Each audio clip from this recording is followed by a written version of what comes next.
আসসালামু আলাইকুম ভাইয়া, কেমন আছেন? সবাই আশা করি আছেন ভালো। সবাই আমার একটু সাবস্ক্রাইব করে পাশে থাকবেন। ইনশাল্লাহ আপনাদের জন্য একটা গিফট নিয়ে আসছি, দেখছেন? গিফট নিয়ে আসছি, সমস্যা নাই। না, শুধু একটা ফুলের ভালোবাসাও দিব। সবাই একটু লাইক কমেন্ট শেয়ার করে পাশে থাকবেন। দেখছেন ধরছি, অনেক কষ্ট করে ভিডিও বানাই, দেখছেন ধরছি মতো হাতে লাগিয়ে গেছে।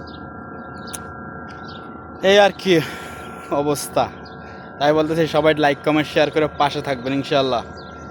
আপনাদের জন্য আমি দোয়া করি, আপনারাও আমাকে সাবস্ক্রাইব করেন, সাবস্ক্রাইব করে পাশে থাকবেন। অতটুকু ভাই বুঝি না ভাই, বুঝছেন, চ্যানেল সম্পর্কে বুঝি না। কেউ যদি ধারণা থাকে ভাই প্লিজ, এই প্রবাসের মাটির থেকে বলতেছি সবাই একটু লাইক কমেন্ট শেয়ার করে দেবেন। আমার গেঞ্জিটা আবার এই জায়গায় পড়ে আছে কেন? ইনশাল্লাহ দোয়া করি আপনারাও আগায় যাবেন, আমিও আপনাদের সাথে সাথেই আগায় যাব। ঠিক আছে, প্লিজ সবাই একটু লাইক কমেন্ট শেয়ার করে দেবেন।